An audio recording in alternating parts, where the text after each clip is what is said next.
రైతు భరోసా నిధులు కాంట్రాక్టర్ల జేబుల్లోకి పోయినాయట. ఇది రైతు భరోసా కోసం విడుదల చేసిన నిధులు పెండింగ్ బిల్లులకి మళ్లించిరట. పెట్టుబడి సాయం కోసం 3,551 కోట్లు విడుదల చేసినామని ప్రభుత్వం చెప్పుకుంటుంది. కానీ ఇప్పటి వరకు రైతుల ఖాతాలలో 1,800 కోట్లు మాత్రమే జమ అయినాయట. అప్పుడు మిగతా 1,700 కోట్ల సంగతి ఏంది? ఇవి బకాయిలు చెల్లించిర్రు అని 20% కమిషన్తో బిల్లులు చెల్లించినట్టు ఆరోపణలు వెల్లువెత్తుతున్నాయి.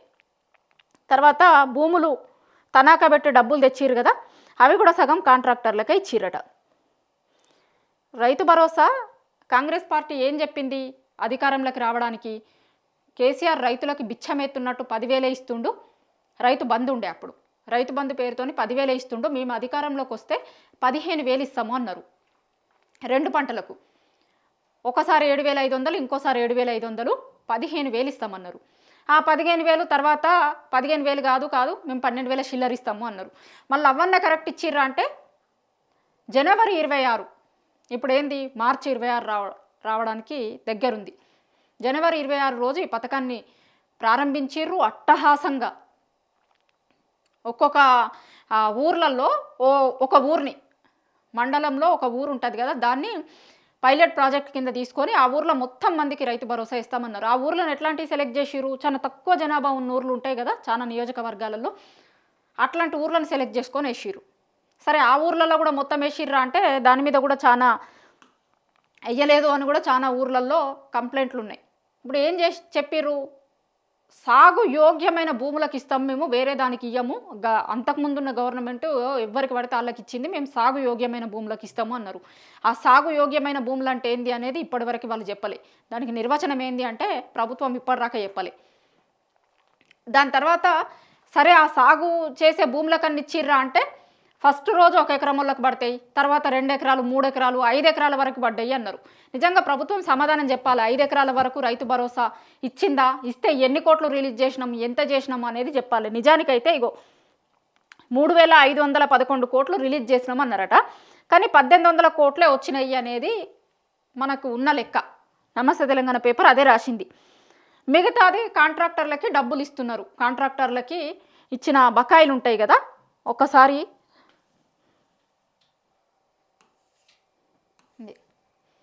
రైతుల అందరి ఖాతాలలో జమ చేసే అవకాశం ఉంది కానీ ఇయ్యలేదు. 45% రైతుల సొమ్ము మళ్లించిర్రు అన్నారు. ఇంకొకటి చాలా ఇంపార్టెంట్, ఇది చెప్పుకోవాలి. రైతు భరోసాతోనే కాంగ్రెస్ తొలి దందా. ఎట్లా అంటే అసెంబ్లీ ఎన్నికలకు ముందే రైతుల ఖాతాల్లో రైతు బంధు కింద పెట్టుబడి సాయం జమ చేయడానికి అప్పటి బీఆర్ఎస్ ప్రభుత్వం 7,000 కోట్లకు పైగా నిధుల్ని సమకూర్చి పెట్టింది. అయితే ఎన్నికలకు ముందన్నట్టు ఇది. అప్పుడు రైతు బంధు ఉండే కదా బీఆర్ఎస్ గవర్నమెంట్ ఉన్నప్పుడు, అప్పుడు రైతు బంధు కోసమని 7,000 కోట్లు గవర్నమెంట్ ఖాతాలో పెట్టింది. ఎందుకంటే రైతు బంధు ఇద్దామని. అయితే అప్పుడు ఏమైందంటే రైతు బంధు వేస్తారు, రైతుల ఖాతాలలోకి రైతు బంధు పేరు మీద పైసలు వేస్తే కనుక ఓటర్లను ప్రలోభ పెట్టినట్టు అవుతుంది. ఇప్పుడు రైతు బంధు పడ్డ రైతులందరూ కూడా బీఆర్ఎస్ పార్టీకే ఓట్లు వేస్తారు కదా, అట్లెట్లా మాకు ఇబ్బంది అవుతుంది కదా అని కాంగ్రెస్ వాళ్ళే ఈ కంప్లైంట్ ఇచ్చింది. ఎలక్షన్ కమిషన్కి కంప్లైంట్ ఇచ్చి ఆపిర్రు. అప్పుడు పైసలు పల్లె, రైతుల నోట్ల మట్టు కొట్టింది కూడా వీళ్ళే. గతంలో ఆ రోజు నుంచి ఈ రోజు వరకు సేమ్ కథ. రైతులు అనగానే రైతులకి ఒకటి చెప్పాలి, ఒకటి చెయ్యాలి, మేము చాలా ఇస్తాం. ఇంకొకటి కూడా ఏమన్నారు, రుణమాఫీ మీరు అర్జెంటుగా పోరి 2 లక్షలు తెచ్చుకోరి, 2 లక్షలు రుణమాఫీ చేస్తాము అన్నారు. సరే, అయిందా కాలేదా రైతులకే తెలుసు, నేను చెప్పాల్సిన అవసరం లేదు. రైతులే ప్రత్యక్ష సాక్షులు దీనికి, రుణమాఫీకి. తర్వాత రైతు బంధుని వీళ్ళు పేరు మార్చి రైతు భరోసా అన్నారు. ఇప్పుడు 7,000 కోట్లని అంతకుముందే బీఆర్ఎస్ పార్టీ గవర్నమెంట్లో పెట్టింది కదా పైసలు. ఆ పైసలు ఏం చేసిరంటే వీళ్ళు గవర్నమెంట్లోకి రాగానే, సరే ఎన్నికల ముందైతే రైతు బంధు వేస్తే బీఆర్ఎస్ పార్టీకి ఓట్లు పడతాయి, అట్లట్లయితుంది, ఇబ్బంది అవుతుంది మాకు అని ఎలక్షన్ కమిషన్కి కంప్లైంట్ చేసి ఆపిరు కదా. ఇప్పుడు అధికారంలోకి వచ్చిన తర్వాత ఆడ 7,000 కోట్లు ఉన్నాయి కదా, దాన్ని మరి రైతు బంధుకో లేకపోతే ఆ రోజు రుణమాఫీ చేస్తామని చెప్పిర్రు, దానికన్నా ఏమన్నా ఇచ్చిర్రు అంటే ఇయ్యలే. వీళ్ళు కాంట్రాక్టర్లకు ఇచ్చిర్రు ఈ పైసలు. ఎవరికి ఇచ్చిర్రు? మంత్రిగా బాధ్యతలు స్వీకరించిన నేతకు సంబంధించిన కాంట్రాక్టు సంస్థకు చెందిన ఏజెన్సీలకు గుండు గుత్తగా ఇచ్చిర్రు అని అప్పట్లో మీడియా వర్గాల్లో భారీ ఎత్తున ప్రచారం జరిగింది. నిజంగా అప్పుడు చాలా పెద్ద ఎత్తున చర్చ జరిగింది. ఇప్పుడు క్యాబినెట్లో ఉన్నాడు కదా ఒక మంత్రి, ఆ మంత్రి కాంట్రాక్టులు కూడా చేస్తాడన్నట్టు ఆ మంత్రి. సో ఆయనకి కొన్ని రావాలట అంతకుముందు పెండింగ్ బిల్లులు. ఈ 7,000 కోట్లు మొత్తం కూడా దాంట్లో నుంచి ఆ కాంట్రాక్టు చేసినందుకోసమని ఆ పైసలు తీసుకున్నాడు. రైతుల పైసలన్నీ కూడా ఎవరి దగ్గరికి పోయినాయి అంటే కాంగ్రెస్ పార్టీలో ఉన్న మంత్రి కాంట్రాక్టు చేస్తాడు కదా, ఆ కాంట్రాక్టు మంత్రికి పోయినాయి. రైతు బంధు కింద ఉన్న పైసలని వాళ్ళు వేసుకున్నారు జేబులల్లో. దాని తర్వాత ఇప్పుడు గవర్నమెంట్ గిన్ని పైసలు ఇచ్చినామని చెప్తుంది కదా, దాంట్లో కూడా ఇయ్యలే. సగం కంటే తక్కువ ఇచ్చారట రైతులకి. వీళ్ళు చెప్తున్న లెక్కలకు రైతు ఖాతాలలో పడ్డదానికి అసలు పొంతనే లేదు.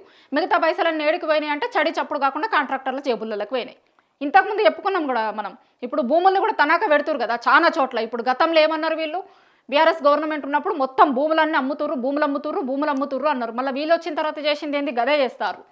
భూముల్ని తనఖ పెట్టాలి, పైసలు తీసుకురావాలి, దాన్ని మరి రైతు భరోసాకి ఇంకో దానికి దేనికన్నా వాడిరా అంటే లేదు, మళ్ళీ అవి కూడా కాంట్రాక్టర్లకు ఇవ్వాలి. ఎందుకంటే 20% కమిషన్లు వస్తున్నాయి కదా. ఇప్పుడు 4-5 రోజుల కింద చూసినాం కదా, బట్టి విక్రమార్క చాంబర్ దగ్గర కాంట్రాక్టర్లు అందరూ చెట్ల లొల్లి చేసిరో. 20% కమిషన్లు ఇవ్వమంటుర్రు. 20% కమిషన్లు ఇస్తే మాకేం మిగులుతాయి అని నేను మొత్తం ఆడొచ్చి ధర్నా చేసిరు కదా. మొత్తం 33 జిల్లాల నుంచి వచ్చిరు. వస్తే బట్టి విక్రమార్క వెళ్ళిపోయిండు ఇళ్ళని చూసుడుతోనే అని కూడా మనం చూసినాం. ఆ విజువల్స్ కూడా చూసినాం. మొత్తం కాంట్రాక్టర్లు వచ్చి సెక్రటేరియట్లో ఎట్లా గొడవ చేసిరు అనేది.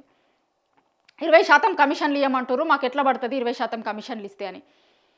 సో ఇప్పుడు ఇదే లెక్క అన్నట్టు. 20% కమిషన్లు ఎవరిస్తారో వాళ్ళకి మొత్తం కాంట్రాక్టర్లకి పైసలు ఇచ్చుకున్నారు వీళ్ళు. భూములు పెట్టి గిన్ని పైసలు వచ్చినాయని చెప్పిర్రు, గిన్ని పైసలు వచ్చినాయని అంటుర్రు. మరి ఆ పైసల్ని ఎందుకోసం వాడిరు, దేనికోసం వాడిరు ఖచ్చితంగా ప్రభుత్వం చెప్పాలి కదా. చెప్తే ఎందుకోసం వాడిరో తెలుస్తుండే, చెప్పలే. కాంట్రాక్టర్లకు ఇచ్చిర్రు అనేది బహిరంగ రహస్యమే. ఎందుకంటే కాంట్రాక్టర్లకు ఇచ్చిర్రు అంటే కనుక రైతులు తిరగబడతారు. మా కోసం దేవాల్సిన పైసలు మాకు ఇస్తాము అంటే 14 నెలలు అవుతుంది, 15 నెలలు అవుతుంది, మాకేం పైసలు ఇస్తలేరు. కానీ మొత్తం పైసలన్నీ ప్రభుత్వం దగ్గర ఉన్న పైసలు మొత్తం ప్రభుత్వం దేనికి పనిచేస్తుంది అంటే కాంట్రాక్టర్లకు పైసలు ఇచ్చేందుకు, 20% కమిషన్లు తీసుకునేందుకు పనిచేస్తుందని కాంగ్రెస్ వాళ్ళే అంటారు. మేమంటలే మీ మాట.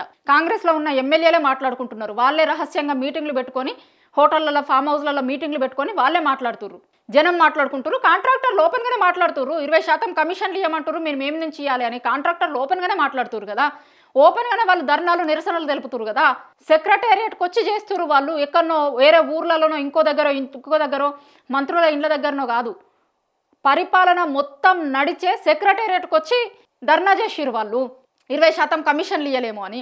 ఇప్పుడు ఈ రైతు భరోసా పైసలన్నీ ఏం చేసిర్రు అంటే కాంట్రాక్టర్ల జేబులలోకి పంపిస్తున్నారు. రైతు భరోసా ఇప్పుడు ఏ పేరు చెప్పినా కూడా ఏడ భూములు పెట్టాలన్నా, లేకపోతే ఇంకొక వేరే ఆర్బీఐ దగ్గర నుంచి డబ్బులు తీసుకొని రావాలన్నా కూడా ఏం చెప్తారు వీళ్ళు. మొత్తం ఇప్పుడు రైతులకు ఇవ్వాలి, మేము స్కీమ్లు రైతులకు చేయాలి, రైతు భరోసా ఇవ్వాలి అని తీసుకొస్తారు అన్నిటి దగ్గర పైసలు. మరి నిజంగా రైతులకు ఇస్తున్నారు అంటే ఇస్తలేరు. 5 ఎకరాల వరకు కూడా రైతు భరోసా వల్లేదు. ప్రభుత్వం నిజంగా బయట పెట్టాలి, ఎంతమందికి ఇచ్చింది, 5 ఎకరాల వరకు ఉన్న వాళ్ళకి ఇచ్చిందా, ఇస్తే ఎన్ని కోట్లు రిలీజ్ చేసింది, ఎన్ని ఎకరాలు ఉన్న వాళ్ళకి రైతు భరోసా ఇచ్చిర్రు ఇప్పటి వరకు.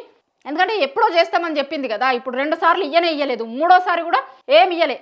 ఎకరం ఉన్నోళ్ళకి పడ్డట్టున్నాయి, అవి కూడా మొత్తం ఏ ఊర్లలో వల్లేదు అనేది చెప్తున్నారు. 2 ఎకరాలు పోయింది, 3 ఎకరాలు పోయింది, 5 ఎకరాలను ఒకరు చెప్తారు, వాళ్ళ గవర్నమెంట్లో ఉన్నోళ్ళే 3 ఎకరాలను ఇంకొకరు చెప్తారు. ఏమన్నా ఇచ్చిర్రా అంటే మరి ప్రభుత్వం లెక్కలు బయట పెట్టాలి కదా. ఇగో గీ ఊర్లలో ఇచ్చినాం, ఇంతమంది రైతులకు ఇచ్చినాం, గిన్ని కోట్లు రిలీజ్ చేసినాం అనేది అంత నిజంగా ట్రాన్స్పరెంట్గా ఉంటే ప్రభుత్వం బయట పెట్టాలి ఆ లెక్కలన్నీ. ఎందుకు బయట పెడతలేదు అన్నప్పుడే అర్థమవుతుంది కదా ఆ పైసలన్నీ కూడా కాంట్రాక్టర్ల జేబులలోకి పోతున్నాయని. అందరి దగ్గర తీసుకొచ్చే అప్పులన్నీ కూడా రైతుల కోసం అని తీసుకొస్తారు. తీసుకొచ్చిన తర్వాత గవర్నమెంట్ దగ్గర జమ కాగానే దాన్ని మొత్తం రోజు కొంత అట. ఒకటే రోజు మొత్తం రిలీజ్ చేస్తే ఇంకా ఇది కూడా చెప్తారు, కాంగ్రెస్ వాళ్ళు చెప్తారు ఇది కూడా. రోజు కొంత లేకపోతే ఎవరైతే ముందు కమిషన్లు ఇస్తారో వాళ్ళకి సంబంధించిన కాంట్రాక్టర్లకి ముందు పైసలు రిలీజ్ చేస్తారట.